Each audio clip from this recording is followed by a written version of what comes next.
So this is the fifth verse.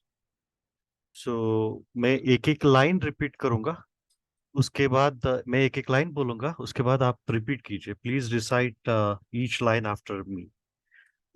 गुरु न हत्वा हि महानुभावान्. गुरु न हत्वा हि महानुभावान्. Please repeat. गुरु न हत्वा हि महानुभावान्. गुरु न हत्वा हि महानुभावान् महानुभावान्. राइट. श्रेयो भोक्तुं भैक्षमपीह लोके. श्रेयो भोक्तुं भैक्षमपीह लोके. दो दो वर्ड्स श्रेयो बोलिए. श्रेयो भोक्तुं भोक्तुम् भैक्षमपीह लोके. भक्ष्यम् मपीह लोके. अपीहं लोके अपीह लोके मपीह लोके. अपीह हत्वार्थकामांस्तु गुरूनिहैव. हत्वार्थ हत्वार्थ हत्वा कामांस्तु. कामांस्तु कामास्तु गुरूनिहैव. गुरुनिहव हैवे हैव. हैव हैव भुञ्जीय भोगान् रुधिरप्रदिग्धान्. भुञ्जीय भुञ्जे भोगान् रुधिर प्रदिग्धान्. प्रतिधान हाँ, प्रति थोड़ा डिफिकल्ट लगता है, लेकिन एक दो बार प्रैक्टिस करेंगे तो आ जाएगा. गुरु न हत्वा हि महानुभावान्. श्रेयो भोक्तुं भैक्षमपीह लोके. हत्वार्थकामांस्तु गुरूनिहैव. भुञ्जीय भोगान् रुधिरप्रदिग्धान्. अभी इसका मीनिंग देखते हैं वर्ड बाय वर्ड ना. गुरून. गुरूनिहैव. First word. गुरुन हत्वा हि महानुभावन. गुरुन are respectable teachers, gurus, superiors, spiritual masters. ये सब गुरून गुरून गुरु गुरु कहलाते हैं. सो जो हमें वेद का पाठ पढ़ाते हैं, जो हमें नॉलेज देते हैं, spiritual masters, elders in general, उनको गुरु कहा जाता है. गुरून अहत्वा. अहत्वा ये कॉम्बिनेशन है, गुरून एंड अहत्वा. अहत्वा इज नॉट किलिंग. गुरु न हत्वा नॉट किलिंग गुरुस. फिर एक अव्यय आता है, ही इज इंडीड. गुरु न हत्वा ही महानुभावान. महानुभावा as in dignitaries, exalted individuals. महानुभाव. यहाँ यहाँ पे experienced authorities, dignitaries, one who has great experience, उनको महानुभाव के रूप में संबोधित किया गया है. यहाँ पे बेसिकली महानुभाव is a word, is a title for Bhishma. हम इसके बारे में बाद में चर्चा करेंगे. श्रेय. श्रेय इज बेटर, बेनिफिट. तो श्रेयस, श्रेयस से श्रेय, इट्स मोर और लेस इक्वलेंट. श्रेय. भोक्तुम. भोक्तुम is let's say to eat or to enjoy. Bhoktum.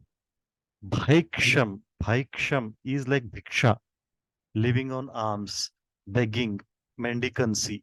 Bhaiksham is begging. Uh, Food collected from others is bhiksha. Bhaiksham मतलब to collect food from others. Api also. तो ये first first lines, दो lines आते हैं. गुरु न हत्वा हि महानुभावान्. श्रेयो भोक्तुम भैक्षमपीह भैक्षमपीह लोके. सो यहाँ पे अर्जुन बोल रहे हैं, rather than killing gurus or highly exalted individuals like Bhishma and Drona, it would be better to live on bhiksha. It would be better to live on food collected from others. Drona और भीष्म जैसे महानुभावों को, गुरुजनों को, महानुभावों को मारने से अच्छा है मैं भिक्षा पे जीऊं। ये फर्स्ट दो लाइंस का मीनिंग है। फिर आता है हत्वार्थ, अर्थ कामान, हत्वा, हत्वा एज इन किलिंग, हत्वा, हत्वा अर्थ कामान, ये तीनों मिला के होता है हत्वार्थ कामान।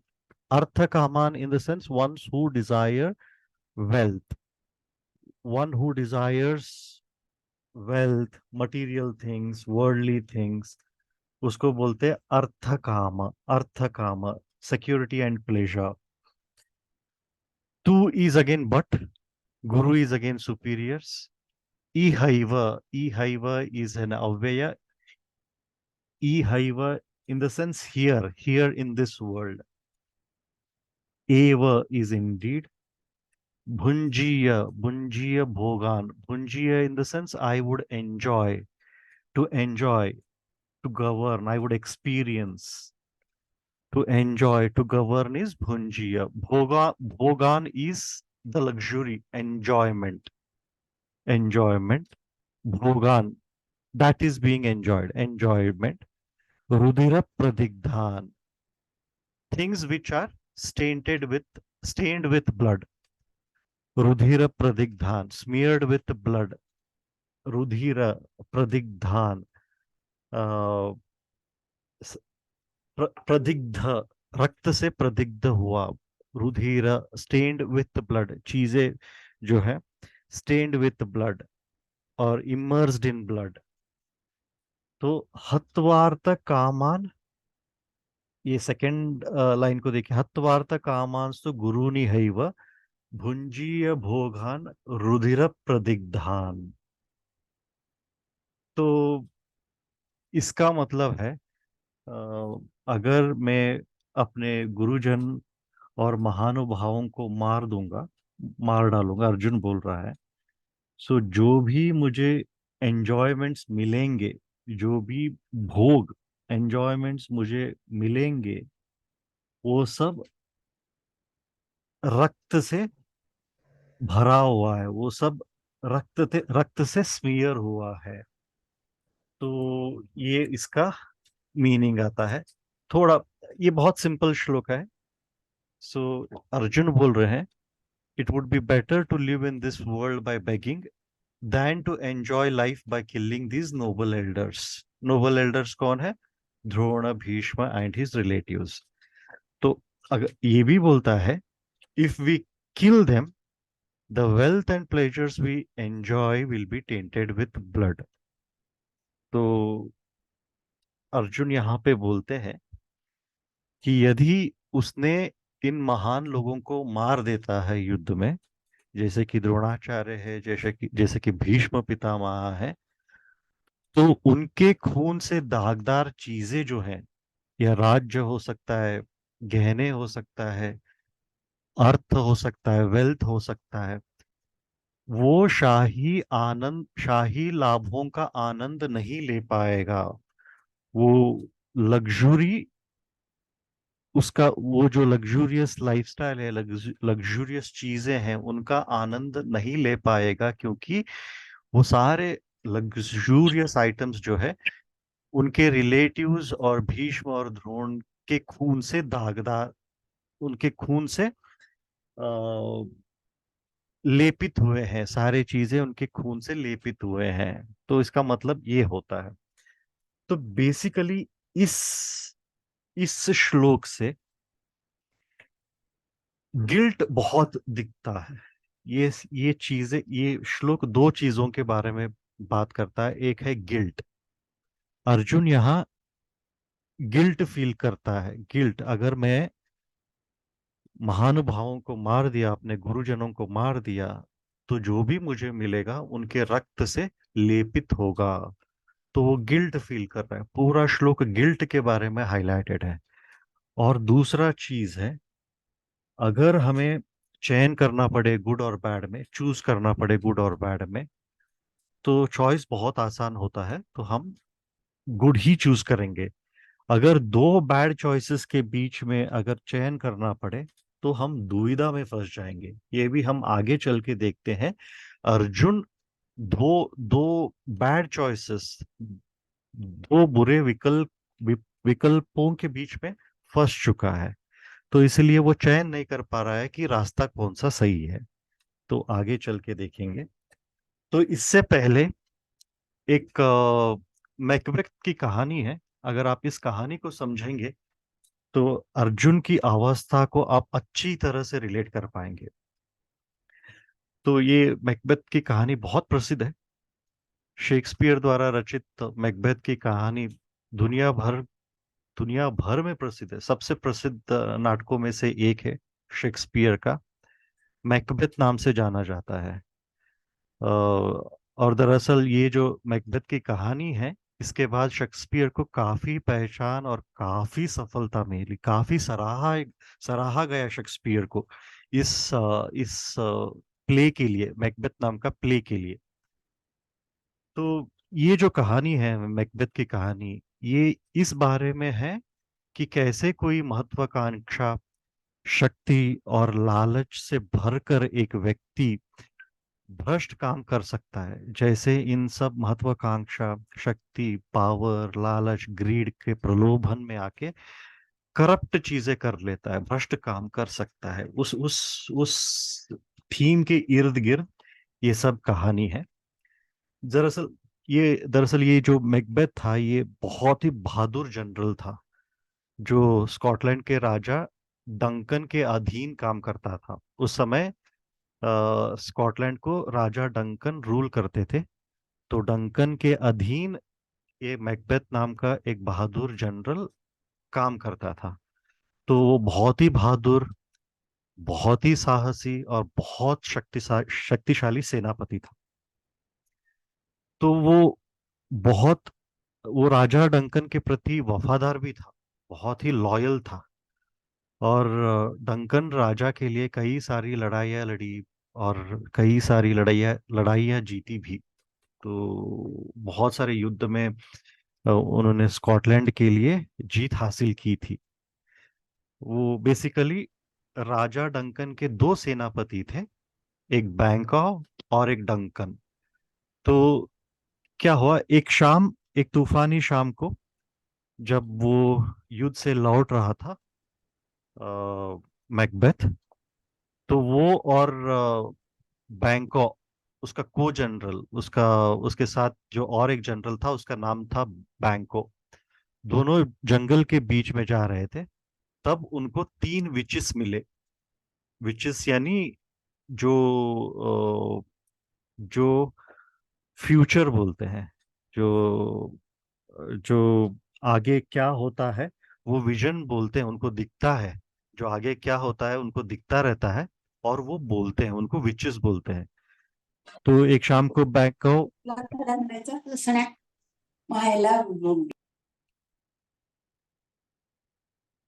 तो बैंको और मैकबेथ जंगल में जा रहे थे युद्ध खत्म करके। तो उनको तीन विचेस मिले। तो इन तीन विचेस ने भविष्यवाणी की कि मैकबेथ को थेन ऑफ कॉर्डो के टाइटल दिया जाएगा और उसके बाद स्कॉटलैंड के राजा के रूप में सिंहासन भी मिलेगा। तो उसको स्कॉटलैंड का सिंहासन सिंहासन संभालना पड़ेगा। तो उनकी ये पहली भविष्यवाणी थी। तो बेसिकली ये तीन विचेस ने देखा कि एक जनरल मैकबेथ आ रहा है, एक जनरल बैंको आ रहा है। तो मैकबेथ को बोला, तो तुम्हें थेन ऑफ कॉर्डो का टाइटल मिलेगा और बाद में ये स्कॉटलैंड का राजा तुम ही बनोगे। इसी तरह उनके पास बैंकों के लिए भी एक भविष्यवाणी थी। तो उन विचेस ने कहा कि बैंको खुद कभी राजा नहीं बन पाएगा, लेकिन उसके जो वंशज है निकट भविष्य में स्कॉटलैंड पर शासन करेंगे। ये दो भविष्यवाणी की। एक भविष्यवाणी मैकबेथ के बारे में थी, दूसरी भविष्यवाणी बैंको, उसके साथी जनरल के बारे में थी।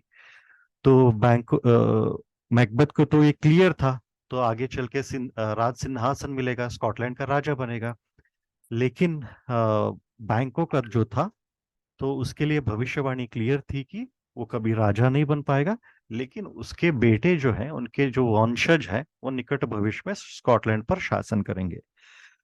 तो ये भविष्यवाणी सुनकर वो आश्चर्यचकित हो गए, मैकबेथ और बैंकों ने, लेकिन उन्होंने नजरअंदाज कर दिया और राजा से मिलने के लिए अपनी यात्रा जारी रखी। तो उनको हंसी आ गई, वो बेसिकली नजरअंदाज कर दी। लेकिन मैकबेथ ये जानकर आश्चर्यचकित रह जाता है कि जब वो राज्य में लौटता है, तो राजा डंकन को थेन ऑफ कॉर्डो टाइटल ऑलरेडी दे चुका रहता है। तो युद्ध से बाद जब वो राज्य में आता है, सब लोग उसको थेन ऑफ कॉर्डो, थे हेल थेन ऑफ कॉर्डो, हेल थेन ऑफ कॉर्डो करके बोलते रहते हैं उसको, मतलब वो ऑलरेडी टाइटल मिल चुका रहता है, मतलब एक भविष्यवाणी सच हो गई। मैकबेथ को अब भविष्यवाणी पर यकीन हो गया, और उसने सोचा कि अगर ये भविष्यवाणी सही हो सकती है, तो अब वो स्कॉटलैंड का राजा भी बन सकता है। क्योंकि वो भविष्यवाणी का लेटर पार्ट ये था कि पहले तो उसको थेन ऑफ कॉर्डो ये टाइटल मिलेगा, उसके बाद वो स्कॉटलैंड स्कॉटलैंड की गद्दी मिलेगी, स्कॉटलैंड का राजा बनेगा। तो ये जो राजा डंकन था स्कॉटलैंड, वो बहुत ही दयालु दयालु कंपैशनेट राजा था, लेकिन कमजोर था। सब सिटीजन, सब सब्जेक्ट्स उसको कमजोर राजा माना जाता, वो बहुत ही कमजोर राजा माना जाता था। सब लोग उसको वीक राजा करके बोलते थे।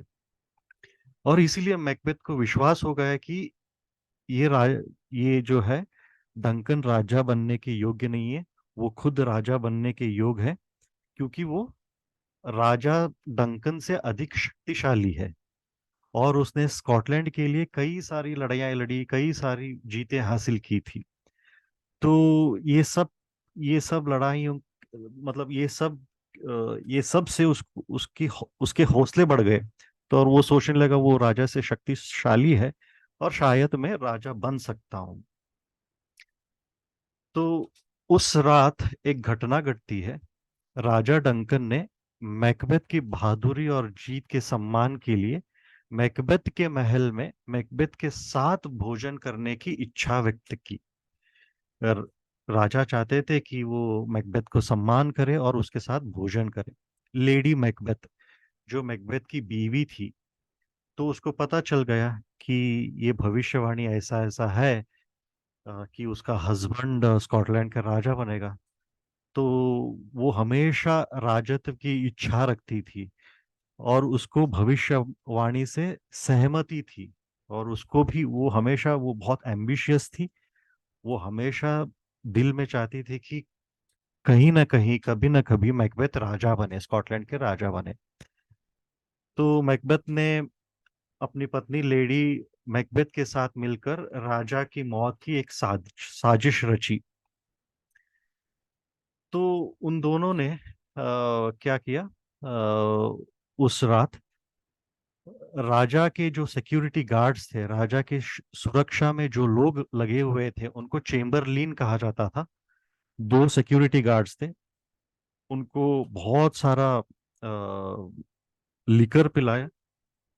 तो उनको बेहोश, इतना इतना हद तक शराब पिलाया कि वो नशे में बेहोश हो गए। उनको इतना, मतलब पिला दिया कि उनको कुछ भी याद न रह जाए। तो वो दो सिक्योरिटी गार्ड्स, दो चेम्बरलिन बेहोश हो गए।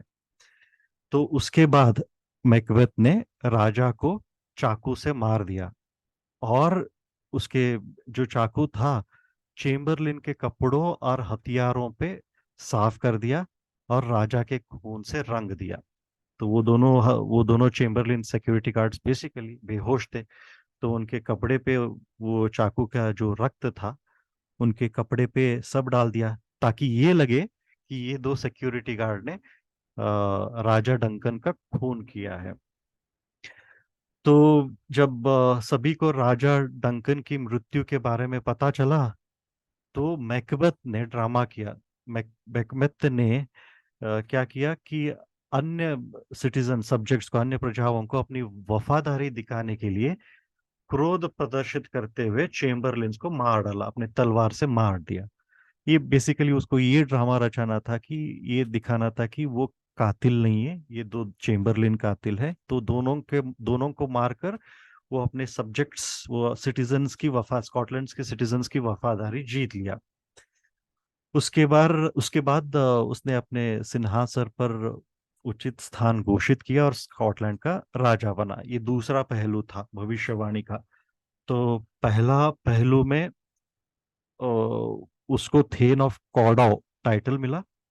और दूसरे भविष्यवाणी का एक्सटेंशन ये था कि वो सिंहासन मिलेगा, स्कॉटलैंड का सिंहासन मिलेगा।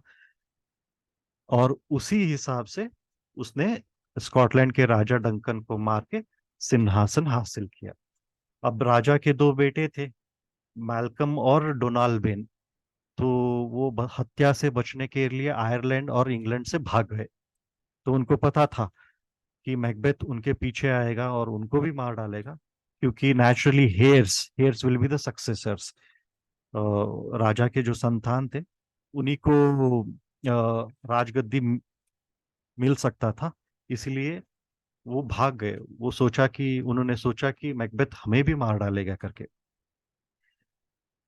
तो और वो दोनों जब भाग गए, तब मैकबेथ को शासन करना बहुत आसान हो गया, क्योंकि उसके कोई कॉम्पिटिटर्स नहीं थे। उनके बेटे भी चले गए और अभी एक अकेला वो है जो स्कॉटलैंड को संभाल सकता था। तो इसमें लेडी मैकबेथ जो है उसका भी बहुत सारा रोल था, ताकि वो हमेशा प्रेरणा देती थी मैकबेथ को, तुम ये कर सकते हो, राजा को मार डालो और तुम राजा बनो। और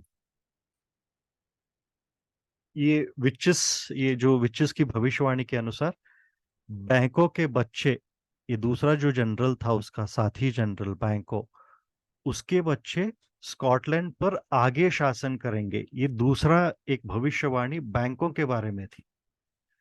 तो मैकबेथ को ये हमेशा डर लगा रहता था, क्योंकि भविष्यवाणी में कहा गया था कि वो राजा तो बनेगा, लेकिन आगे चल के बैंकों के बच्चे स्कॉटलैंड पर राज करेंगे। ये भविष्यवाणी में साफ कहा गया था। तो उसको हमेशा ये डर बना रहता था कि बैंकों के बच्चे एक दिन उससे सिंहासन छीन लेंगे। तो इसलिए उसने बैंको, उसका साथी जनरल और उसके बेटे फ्लींस, इनकी हत्या करने के लिए सैनिकों को भेजा। ना रहेगा बांस ना बजेगी बांसुरी। अगर ये बैंको और फ्लीस दोनों मर गए तो उनकी भविष्यवाणी सच नहीं ले होगी, लेकिन मेरी भविष्यवाणी सच होगी। तो उस सैनिकों ने बैंकों को मार गिराया, बैंको मारा जाता है। लेकिन उसका बेटा फ्लींस जो है वो भाग जाता है, एस्केप हो जाता है। और इससे क्या होता है, मैकबेथ बहुत ज्यादा ही व्याकुल हो जाता है। उसके बाद कई वर्षों तक मैकबेथ को रात में पूरी तरह से जागते हुए अपने महल में पागलों की तरह पैरानॉइड होके घूमता रहता है। उसके महल में जो भी रहते हैं, तो उसको हमेशा महल में घूमते हुए, पागल जैसे घूमते हुए पाया जाता है मैकबेथ। और हमेशा उसको बैंकों का घोस्ट हर तरफ दिखाई देता है, जहां पे भी देखता है उसको। ये गौर से देखिए, उसने अपने को जनरल, जबकि हालांकि वो बहुत ही अच्छे दोस्त थे, उसको मारा। अब परिणाम स्वरूप ये देखा गया कि बैंकों का गोस्ट हर तरफ जहां देखता है उसको बैंकों का गोस्ट नजर आता है। और इसी का नतीजा ये हो जाता है कि वो पागल हो जाता है, पैरानॉइड हो जाता है मैकबेथ।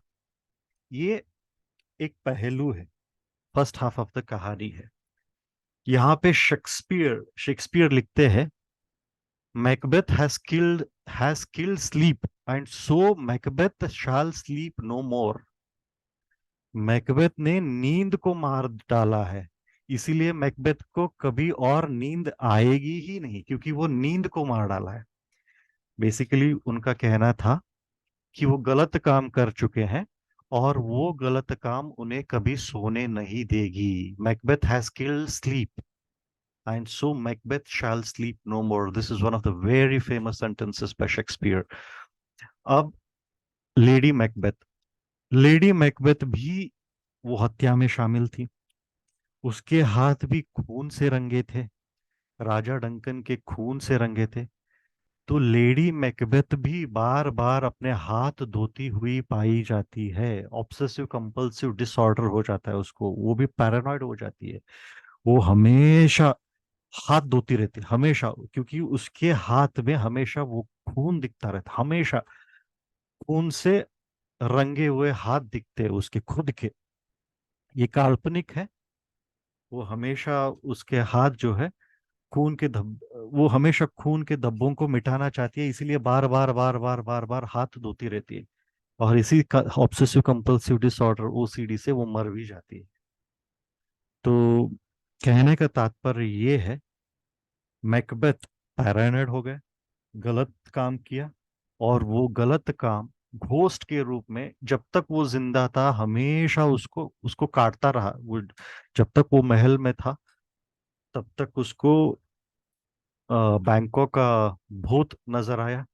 और मैकबेथ की बीवी जो भागीदार थी कत्ल में, उसको भी उसका उसकी सजा मिल गई। उसको हमेशा राजा डंकन के खून उसके हाथ पे लगी थी ऐसा महसूस हो रहा था उसको। इसीलिए वो बार बार अपने हाथ के कलंक को धोने की कोशिश कर रही थी, और इसी दौरान वो गुजर भी गई। तो ये होता है गिल्ट। दोनों का गिल्ट का परिणाम बहुत ज्यादा होता है। हम उसी गिल्ट को इस श्लोक में स्टडी कर रहे हैं। ये जो श्लोक है अर्जुन के गिल्ट को दर्शाता है, बहुत ब्यूटीफुली दर्शाता है। और आगे चल के आप इस स्टोरी से रिलेट कर पाएंगे मैकबेथ की स्टोरी से। रुधिर प्रदिग्धान, जैसे कि लेडी मैकबेथ को अपने हाथ हमेशा राजा डंकन के खून से कैसा लथपथ नजर आया, खून जैसे हाथ से पूरा रंगा हुआ था, ऐसे ही अर्जुन बोलता है इस युद्ध से, इस द्रोणाचार्य और पितामह के हत्या से जो भी मुझे किंगडम मिलेगा, जो भी शाही उपलब्धियां मिलेंगी, वो सब रक्त रंजित होगा। तो उसका मैं क्या करूं, बेसिकली ये सार ये आता है। तो आगे चल के हम ये देखते हैं, ये गुरु न हत्वा, आज गुरु पूर्णिमा है और यहाँ पे वर्ड गुरु भी आया है। तो हम गुरु का डेफिनेशन बारीकी से समझने की कोशिश करते हैं। तो कूर्म पुराण में कहा गया है, उपाध्यायः पिता ज्येष्ठ भरतश्चैव भ्रातश्चैव महीपतिः मातालुः श्वाशुराष्ट्र माता महापितामहो बंधुर्ज्येष्ठ पितृव्यासश्च पुंसयेते गुरुवाः स्मृताः। ये कुर्म पुराण में, ये आप सेकंड श्लोक जो देख रहे हैं, ये कहा गया है। 12वां अध्याय 26 श्लोक। उपाध्याय, गुरु का डेफिनेशन बोला गया है, गुरुवाह स्मृताः। तो कौन कौन गुरु के कैटेगरी में आते हैं यहाँ पे सिंबलिकली हमें पता चलता है। तो गुरु तो जो विद्या देते हैं वो गुरु द्रोणाचार्य थे। यहाँ गूढ़ार्थ ये है कि गुरुजन में सिर्फ द्रोणाचार्य नहीं आते, बाकी बहुत सारे लोग आते हैं। तो इसमें बोला गया है one who instructs the Vedas, basically one who gives the knowledge. Father, elder brother, kings, maternal uncle, father in law, protector, maternal grandparents, paternal grandparents, relatives, and those who are elderly are all considered one's gurus. तो गुरु के category में कूर्म पुराण में ये उल्लेख है।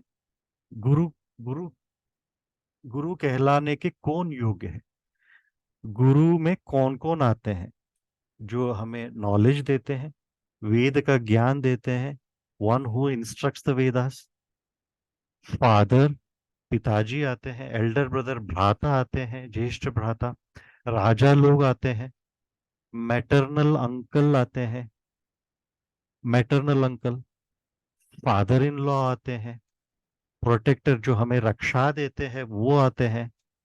Maternal grand parents आते हैं, माता के साइड के ग्रैंड पेरेंट्स आते हैं। पिता के साइड पे ग्रैंड पेरेंट्स आते हैं, paternal grand grandparents. Relatives भी आते हैं, सब सब relatives and those who are elderly, हमसे जो बड़े हैं, सबको गुरुगण माना गया है पूर्व कूर्म पुराण में। तो ये सब बेसिकली देखा जाए तो अर्जुन सिर्फ द्रोणाचार्य, द्रोणाचार्य तो उनके शिक्षा देने वाले गुरु थे। वन मतलब गुरु का एक भाग ही था द्रोणाचार्य। तो उस उनके अलावा father, elder brother, maternal uncle, father in law, maternal grand parents, paternal grand parents, relatives में तो पूरा क्रू डायनेस्टी के सब लोग ही आ जाते हैं। मतलब सब गुरुगण है। तो उनकी हत्या कैसे करूं? गुरु न हत्वा। सो उनकी हत्या मैं कैसे करूं? फिर इस श्लोक में गुरु न हत्वा ही महानुभावान, महानुभाव, ये बहुत स्पेशल सिग्निफिकेंस आता है, महानुभाव। तो भागवतम में 6.3.20 में एक श्लोक आता है।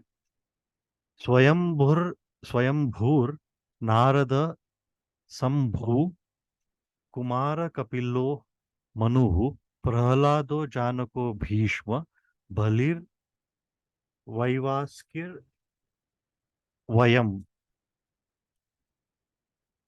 तो बेसिकली यहाँ पे 12 लोगों को महाजन की दर्जा दी गई है, 12 लोगों को महानुभाव की टाइटल दी गई है। तो कौन कौन थे? ब्रह्म, नारद, लॉर्ड शिव, कुमार, कपिल मुनि, मनु, प्रहलाद महाराज, जनक महाराज, भीष्म, बलि, सुखदेव गोस्वामी और यमराज। तो ये 12 ऐसे पर्सनालिटीज हैं। They are the agents of the lord who are authorised to speak and propagate the principles of dharma. तो इनको वो अथॉरिटी दी गई है कि धर्म का प्रचारण करे। कौन है? ब्रह्म, नारद, शिव, कुमार, कपिल, मनु, प्रहलाद महाराज, जनक महाराज, भीष्म, भीष्म, बलि, सुखदेव गोस्वामी और यमराज। तो भीष्म भी एक है। तो भीष्म इच्छाधारी मृत्यु का वरदान प्राप्त हुआ था उनको। वो परम ज्ञानी थे। He was the knower of absolute truth, and by vow he was born to speak only the truth. And he is one among the 12 Mahajanas. तो ऐसे महानुभाव, भीष्म जैसे महानुभाव, जो 12 महानुभावों में गिने जाते हैं और जो धर्म के प्रचारक भी हैं, उनकी तुलना ब्रह्म, नारद, शिव, कुमार, कपिल इत्यादि से हो रही है। भली जनक महाराज से हो रही है, प्रहलाद महाराज से हो रही है, जिनकी तुलना ऐसे उच्चतम लोगों से हो रही है, जिनकी तुलना ऐसे उच्चतम लोगों से, जाहिर है क्योंकि वो गंगा देवी के पुत्र थे। तो ऐसे महानुभावों को कैसे मारूं? तो पहला तो वर्ड था, वो वर्ड था गुरु। पूरा गुरु डायनेस्टी आ गया उसमें। महानुभाव, ये जो वर्ड है, ये दर्शाता है कि भीष्म 12 महाजनों में थे। इसका उल्लेख भागवतम में किया गया है। तो ऐसे महानुभाव जो ब्रह्म, नारद आदि की जिनकी तुलना की जाती है, उस उनको मैं कैसे मारूं? तो अभी इस वक्त, अभी गीता में क्या चल रहा है? Arjuna thinks of other option.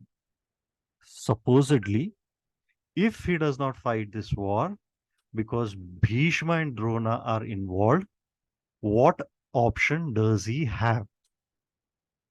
अगर अर्जुन विकल्प के बारे में सोच रहा है, ये क्या ऑप्शन है उसके बारे में सोच रहा है, अगर दूसरे क्या ऑप्शन है, दूसरे विकल्प कौन सा है, तो मान लीजिए अगर अर्जुन युद्ध नहीं लड़ते हैं, क्योंकि भीष्म है, द्रोण है, ये भीष्म द्रोण और उनके रिलेटिव्स युद्ध में शामिल है, तो उसे करना, आखिर करना क्या होगा? What will he have to do? Option क्या है, विकल्प क्या है? तो एक विकल्प आता है, he has to go back to Hastinapur and seek shelter and refuge. So basically, he cannot live in Hastinapur. He cannot live in that country because Duryodhana is not going to give him any place. He's not going to give even a needle space. एक विकल्प होता है कि हस्तिनापुर में शरणागति ले, हस्तिनापुर जाके रह जाए। वो उस देश में, हस्तिनापुर में जाके रह नहीं सकता, क्योंकि दुर्योधन ने साफ साफ अक्षरों में की बोला था, सुई जितना जगह भी मैं नहीं दूंगा, तुम पांडवों को सुई जितना जगह भी नहीं दूंगा। पांडवों ने सिर्फ 5 ग्राम मांगे थे, 5 ग्राम तो दूर की बात है, सुई जितना जगह भी नहीं दूंगा। तो ये ऑप्शन तो निकल गया। तो if Arjuna decides not to fight, तो बचा क्या? He will have to go to forest once again, and once he goes to the forest he would have to live a life of a sanyasi और वानप्रस्थ। बहुत ये बहुत डिलेमा है, बहुत ध्यान से सुनिए, बहुत ध्यान से सुनिए। एक विकल्प तो है वापस राज्य में चला जाए, लेकिन वो नहीं कर सकता। दूसरा बच्चा क्या? अगर अर्जुन युद्ध नहीं करना चाहता है, युद्ध करने का फैसला नहीं करता है, तो उसे एक बार फिर से जंगल जाना पड़ेगा। हालांकि वो 12 वर्ष का वनवास और 1 वर्ष का अज्ञातवास पूरा कर चुका था, उसे एक बार फिर से जंगल जाना पड़ेगा। एक बार जब वो जंगल में जाता है, तो उसे सन्यासी या वानप्रस्थ का जीवन जीना होगा। तो सन्यासी माने क्या, वानप्रस्थी माने क्या, वानप्रस्थ आश्रम माने क्या? Which means he has to live on alms, he has to live on bhiksha, which is a papa karma, because according to dharma shastra a grihastha cannot live on bhiksha। तो पर्याय ये होता है, अगर वो जंगल जाना चाहता है, युद्ध छोड़ के जंगल जाना चाहता है, तो उसे भिक्षा पर जीना होगा। और भिक्षा पर जीना पाप कर्म होता है, क्योंकि धर्मशास्त्र के अनुसार भिक्षा पर गृहस्थ नहीं रह सकता है। एक गृहस्थ भिक्षा पे कभी नहीं रह सकता है, ये धर्मशास्त्र में उल्लेखित है। क्योंकि वो गृहस्थ है, वो क्षत्रिय है, वो भिक्षा नहीं ले सकता, भिक्षा पे वो जीवन नहीं बिता सकता। ये हर्डल है, ये संकट है, ये धर्म संकट है। क्योंकि if he decides to go to the forest, वो धर्म शास्त्र के अगेंस्ट जा रहा है। तो फोर्ण आश्रमा है, एक 4 ashramas: brahmacharya student, grihastha is a householder, vanaprastha is a forest dweller और फॉरेस्ट वॉकर, और sanyasi renunciate, one who has renounced everything. 4 आश्रम आते हैं: ब्रह्मचर्य, गृहस्थ, वानप्रस्थ और सन्यासी। तो bhiksha life is possible for a brahmachari. Basically bhiksha means going to different houses and asking for food. भवती भिक्षांति, ऐसा मतलब भिक्षा जीवन की अनुमति केवल 3 आश्रमों को दिया गया है। भिक्षा जीवन की अनुमति केवल ब्रह्मचारी, सन्यासी और वानप्रस्थी को ही होता है। गृहस्थ को भिक्षा की अनुमति नहीं दी जाती है, सख्त मना है शास्त्रों में। तो केवल ब्रह्मचारी, केवल सन्यासी और केवल वानप्रस्थी ही भिक्षा पा सकते हैं, वो ही भिक्षा के अधिकारी है। सो आपने देखा होगा एट द टाइम ऑफ उपनयन, जो भी ब्रह्मचारी बालक रहता है, the student starts taking bhiksha, and the first bhiksha is suppose to be from mother. उपनयन के समय जब ब्रह्मचारी बालक भिक्षा लेता है, भिक्षा लेना आरंभ कर देता है, और पहला भिक्षा माता से ही मांगी जाती है. The first bhiksha is suppose to be from mother. Why they have chosen mother?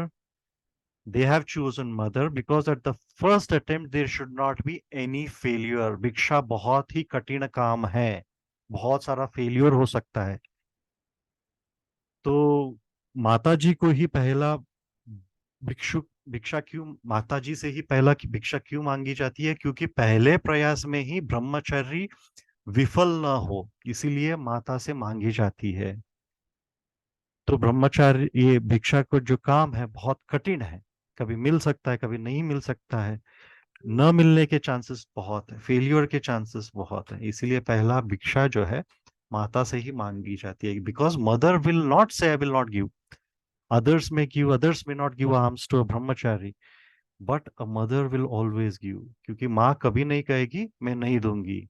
दूसरे कोई भी हो, दूसरे दे सकते हैं, कभी नहीं दे सकते हैं. तो इसीलिए पहला प्रयास असफल ना हो, इसीलिए शुरुआत में पहली भिक्षा माँ से मांगी जाती है उपनयन के दौरान. Now the idea is that brahmachari should live on bhiksha. ब्रह्मचारी को भिक्षा पर ही रहना चाहिए. Vanaprasthi, he is also suppose to live on bhiksha. वानप्रस्थी को भी भिक्षा पर ही रहना चाहिए. A sanyasi also has to live on on भिक्षा.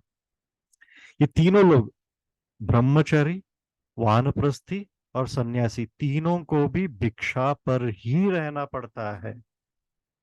कितने आश्रम है? 4 आश्रम है.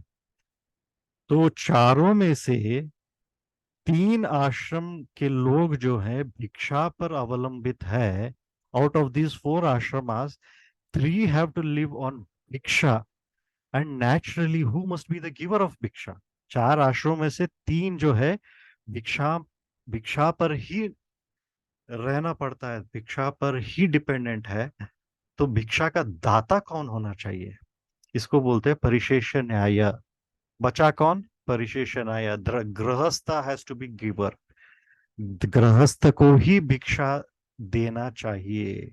तो अर्जुन गृहस्थ है, उसका धर्म है कि भिक्षा दे, न ना कि भिक्षा ले. अगर चारों आश्रम भिक्षा के पात्र भिक्षा लेने लगेंगे तो संसार ही कैसा चलेगा? So, if the grihastha also wants to live on bhiksha, then what will happen? मतलब पूरा जो व्यवस्था है, सिस्टम ही बिगड़ जाएगा. चारों आश्रम अगर भिक्षा पे ही रहेगा, भिक्षा पे ही जीना चाहते हैं, तो this world will not run, संसार चलेगा नहीं.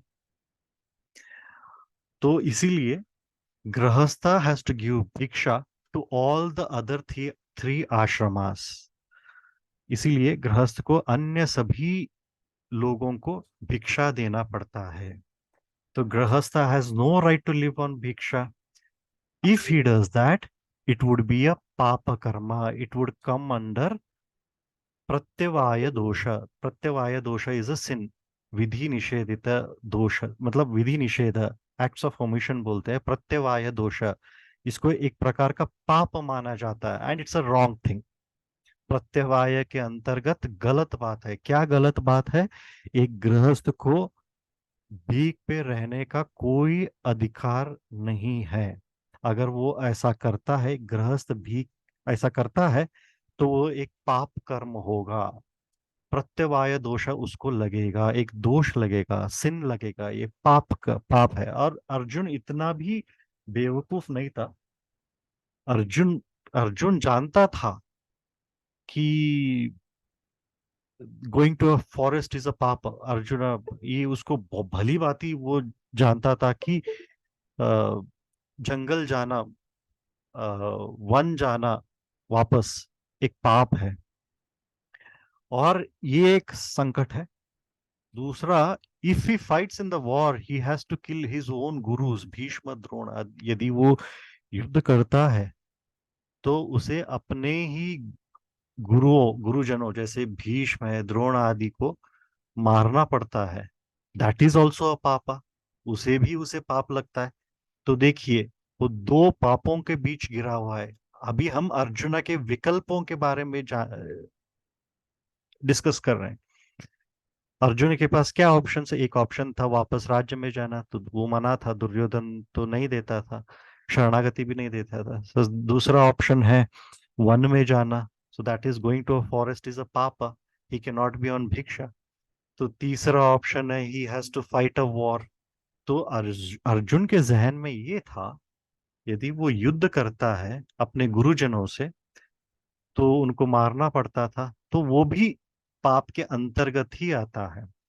इसीलिए because of this dilemma, catch 22 situation, he is confused. इस कारण अर्जुन बहुत ज्यादा ही कंफ्यूज्ड है। Killing Bhishma and Drona is पापा एंड लिविंग ऑन भिक्षा इज ऑल्सो पापा, because a गृहस्था can not do that. Bhishma और द्रोण को मारना पाप है और भिक्षा पे रहना भी पाप है, क्योंकि एक गृहस्थ भिक्षा पे नहीं रह सकता। Now arjuna faces these two papa's, ये दो पापों के बीच में है, चयन करना पड़ता है, and he wants to choose the lesser one. तो अर्जुन को ऐसा लग रहा है, पापों का इंटेंसिटी, ग्रेविटी देख रहा है वो, दो पापों में सबसे छोटा पाप कौन सा है, जिसकी इंटेंसिटी कम, जिसकी इंटेंसिटी कम है, दो पापों में वो छोटे पाप को चुनना चाहता। छोटा पाप क्या है? बड़ा पाप ये है कि मैं भीष्म और द्रोण को मारूंगा, बहुत गहरा पाप लग जाएगा, गुरु हत्या is like biggest, it incurs biggest sin. तो मैं छोटा पाप कर लूंगा, क्या है, उनको न मारते हुए युद्ध छोड़ के मैं भिक्षा मांगूंगा। तो लगेगा, पाप लगेगा, लेकिन पाप का इंटेंसिटी जो है बहुत ही कम होगा। तो यहाँ पे एक लाइफ लेसन मिलता है। Often in our lives we often face two different bad choices. We are always in a dilemma when we face two different bad choices. जब जब ये सिचुएशन में हम फंस जाते हैं दो गलत चॉइसेस के बीच में, that is exactly when we try to postpone our decisions, कठिन डिसीजन लेने में असमर्थ हो जाते हैं। अगर if we have to decide between good and bad, there is absolutely no problem, easily we can choose good. अगर हमें अच्छे और बुरे के बीच में फैसला करना पड़ता है तो कोई समस्या ही नहीं है, हम आसानी से अच्छा ही चुनेंगे, अच्छा, because there is only one choice, the good choice. एक ही चॉइस बचता है। But when we have to choose between two different bad choices, it is exactly when we try to avoid decisions। तो जब हमें दो बुरे विकल्पों के बीच चयन करना पड़ता है, तो तब हम निर्णयों से बचने की कोशिश करते हैं, निर्णय टालने की कोशिश करते हैं। So this is what is happening with Arjuna. Arjuna is stuck between two papas, भीष्मवध, द्रोणवध, and the other is bhiksha. So Arjuna says these two are wrong actions, I will choose the bhiksha. तो दोनों में से मेरे को कम पाप लगेगा, इसीलिए मैं भिक्षा ले रहा हूं। श्रेयो भोक्तुम भैक्षमपीह लोके, ये देखिए, श्रेयो भोक्तुम भैक्षमपीह लोके, in this world it is better to live on bhiksha, वही श्रेयस्कर है मेरे लिए। भैक्षमपीह लोके, इन दिस वर्ल्ड, इह लोके, in this world, in this world it is better to live on bhaiksham. Bhaiksham is basically, bhiksha is food collected from one house, and the food collected from several houses is called bhaiksham. Combined bhiksha is called bhaiksham. अगर एक घर से मांगते हैं उसको बोलते हैं भिक्षा, अगर कई घर से मांगते हैं वो कंबाइंड भिक्षा को भैक्षम कहा जाता है। सो भैक्षम अपीश श्रेयो भोक्तुम भैक्षमपीह लोके। So it is always better than महानुभावान भावानि हत्वा, गुरुन हत्वा ही महानुभावान। It is better than killing my gurus, it is गुरु हत्या से ज्यादा अच्छा है, rather than killing my gurus, Guru Hatya itself is a papa, and these are not ordinary gurus, these are Mahanubhava. Anubhava means Mahamahim. Mahanubhava means Mahamahim. These are extraordinary people, exalted personalities. I cannot incur sin by killing these extraordinary people.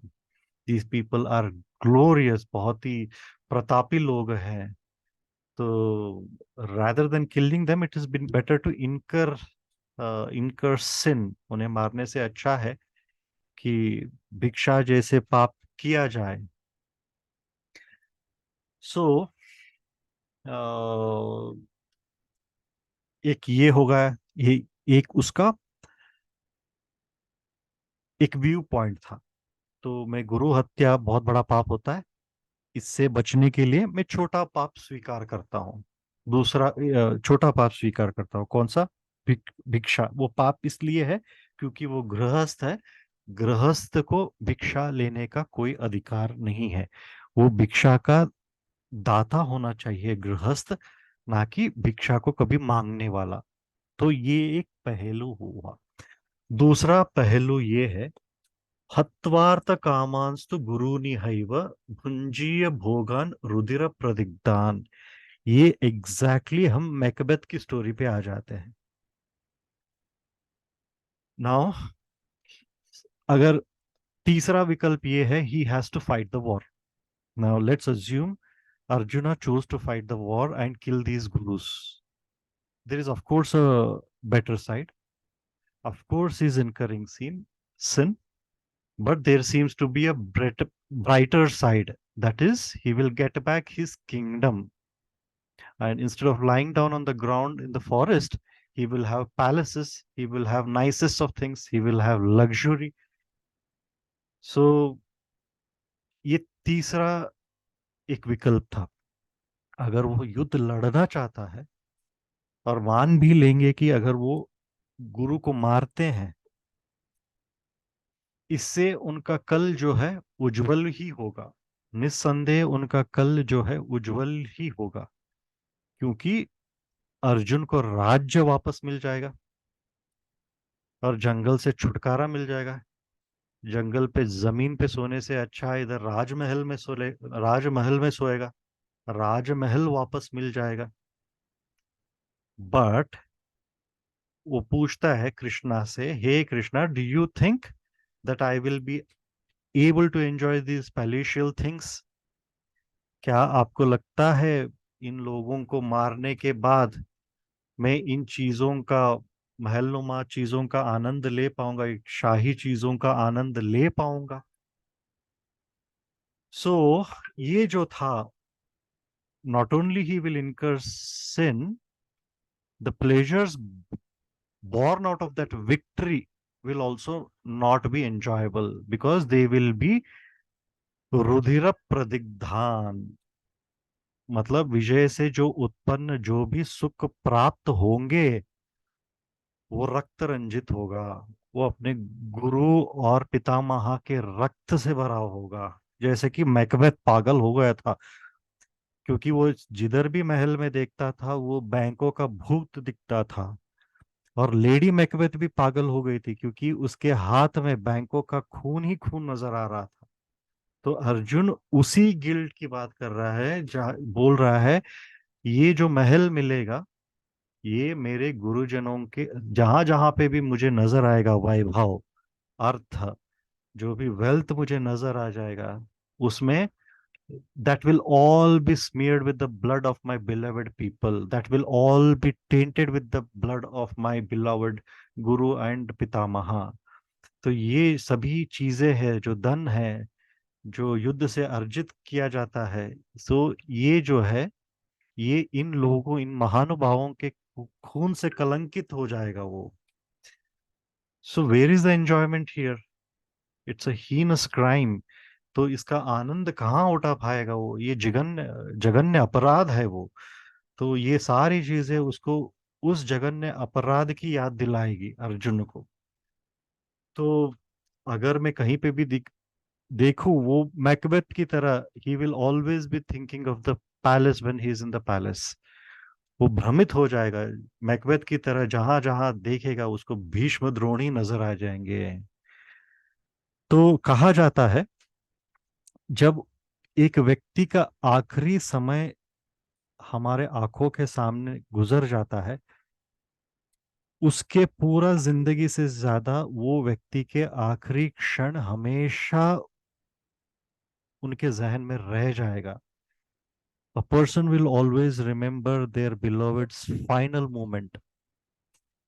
अगर ये सब अच्छाई जो है एक तरफ है और ये फाइनल मोमेंट जो है एक तरफ है, अगर वो क्षण भीष्म और द्रोण का मरने का क्षण अगर वो देख लेता है, उसको जिंदगी भर हॉन्ट करेगा।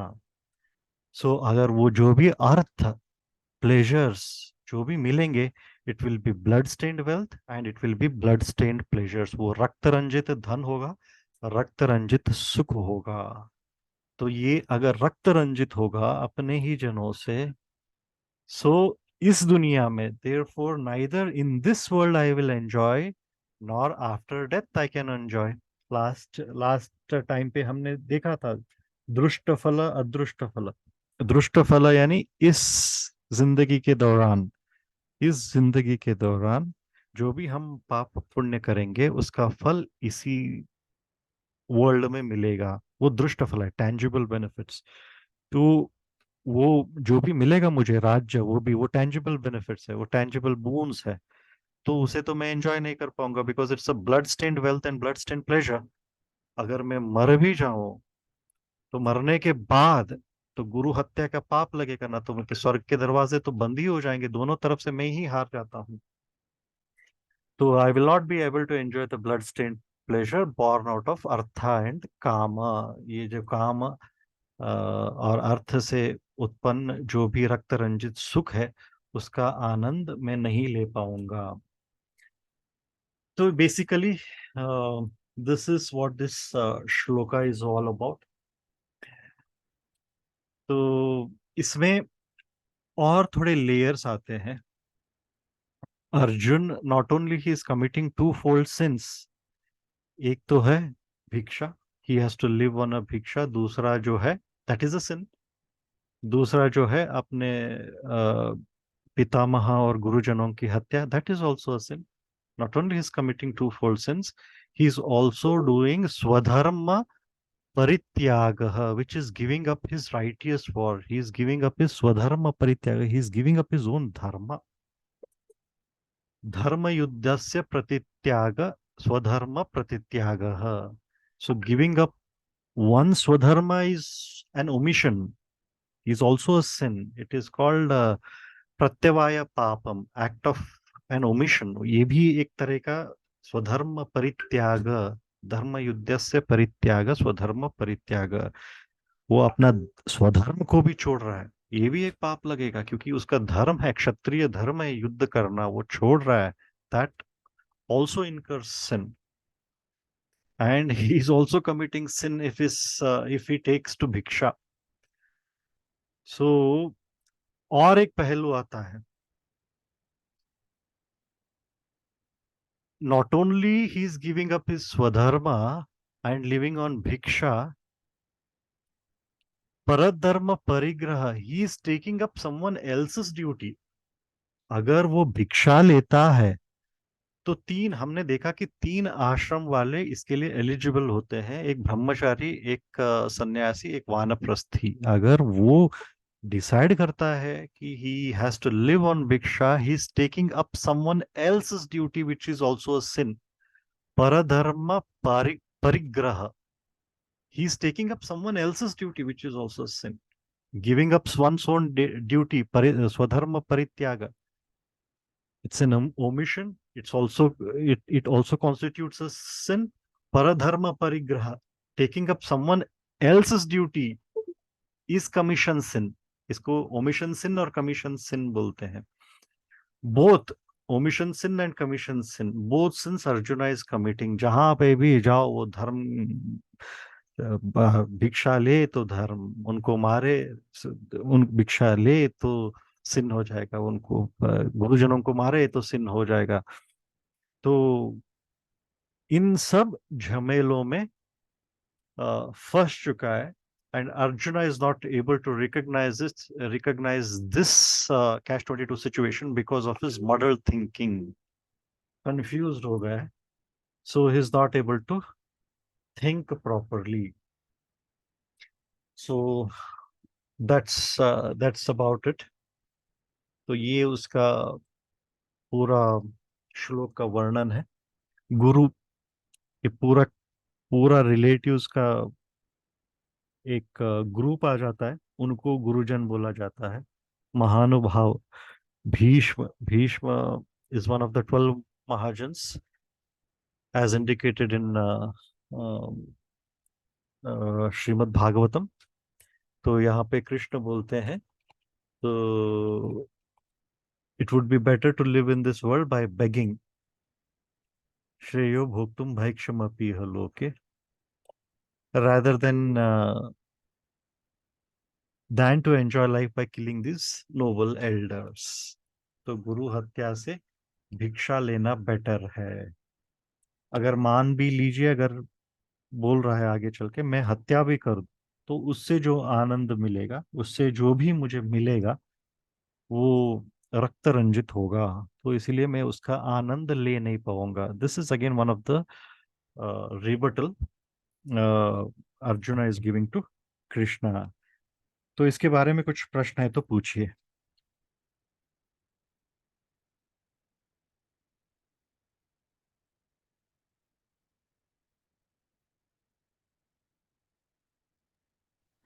Sir, do we have any life lesson with respect to this श्लोक? हाँ, तो बेसिकली वही है ये।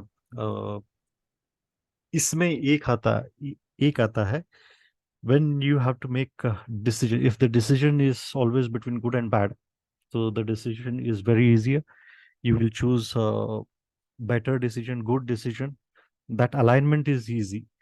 but जब दो bad choices होते हैं, then you will have to go back, then you will have to analyze your values, your value system, your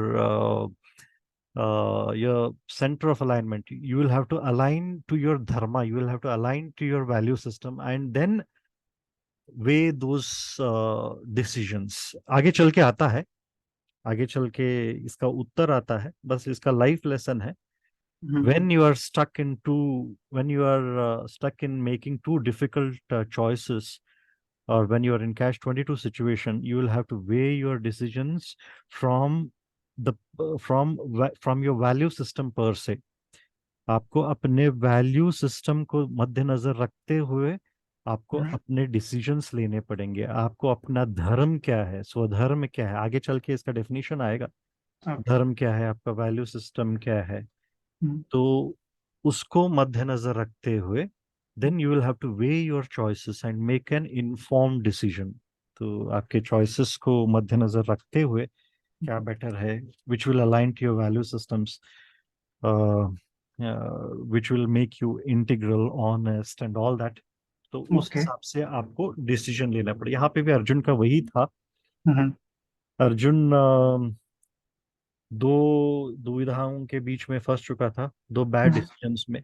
भिक्षा लिए ले तो भी सिन हो जाएगा, तो गुरु हत्या हो तो भी सिन हो जाएगा। तो वो सोच रहा था, again that's a falsified notion. वो भ्रम में सोच रहा था कि गुरु हत्या करूंगा तो बहुत बड़ा होगा पाप, भिक्षा लूंगा तो कम पाप होगा, तो मैं भिक्षा का चयन करता हूँ। This decision he is taking because he is modelled, he is confused. उसको उसका धर्म क्या है उसको अवगत नहीं हुआ है। So he is wavering away from his dharma. वही तो एक है इधर, स्वधर्म परित्याग। He is giving away his dharma, is not embracing his Kshatriya dharma. तो इमोशंस हावी हो रहे हैं, गिल्ट हावी हो रहा है। तो when a person is muddled with too many emotions, he naturally tends to take a bad decision। वो एक लाइफ लेसन आता है उसमें। और दूसरा है गिल्ट। गिल्ट से आदमी बच नहीं पाएगा। So always beware, your deeds have to be purified, your deeds have to be very pure. अगर मैकबेथ की तरह महत्वाकांक्षा से, लालच से, ग्रीड से गलत काम करेंगे, the ghost of Bangkok will haunt. उसके पाप कर्म जो होंगे, वो कृत्य के पाप कर्म जो होंगे, लाइफ लॉन्ग भूत प्रेत की तरह हमारे पीठ पे लगेंगे। I mean it's an indicative story. यहाँ Correct. मेटाफर दिया गया है। गलत काम करेंगे, उसका परिणाम हमें जिंदगी भर भुगतना पड़ेगा। तो वही बोल रहा है अर्जुन भी यहाँ पे, हत्वार्थ कामांस्तु गुरु निहैव भुंजीय भोगान रुधिर प्रदिग्धान। अगर मैं उनको मार भी दूं, वो हत्या होगा, गुरु हत्या होगा। गुरु हत्या के पाप बहुत बहुत, ब्रह्म हत्या, गुरु हत्या, वो बहुत ही बड़ा पाप होता है। तो वो जहां पे भी मैं जाऊंगा, महल में, हस्तिनापुर जो भी महल में जाऊंगा मैं, वहां पे मेरे को भीष्म ही भीष्म दिखेंगे, द्रोण ही द्रोण दिखेंगे। तो ये जो है, ये पाप कृत्य, ये हॉन्ट करता है, वो पाप कृत्य उसको हॉन्ट करता है जिंदगी भर। तो यहाँ पे दूसरा लेसन, लाइफ लेसन ये मिलता है कि गिल्ट तभी होगा जब इट्स व्हाट डू आई से, it's one of the output of your bad deeds.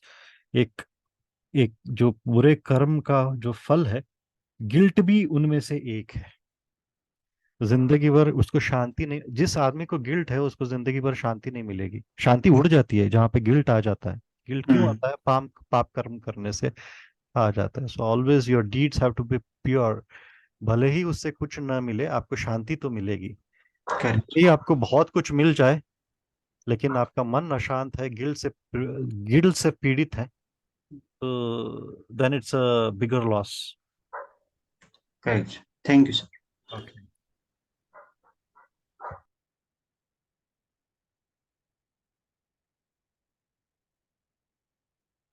Anything else?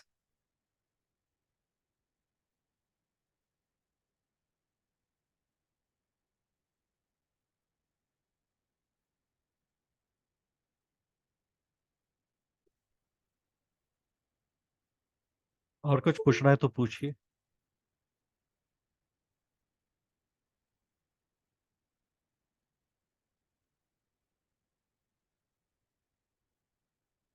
Okay, सो अगर अभी अभी कुछ प्रश्न नहीं है तो हम वाइंड अप कर लेते हैं। So will meet on coming Saturday at 9 p.m. So if you have any questions, एक बार सुन लीजिए। बहुत गहरा ही है श्लोक, बहुत कुछ है इसमें। एक दोबारा सुन लीजिए। अगर उससे कुछ प्रश्न उद्भव होते हैं तो I am always accessible on WhatsApp, you can personally ping me, I will be able to answer them one on one. ठीक है, तो नेक्स्ट सैटरडे को मिलते हैं, right? Okay, sir. Okay, Thank you, sir. Good Thank you night, so good much. Night. Good night.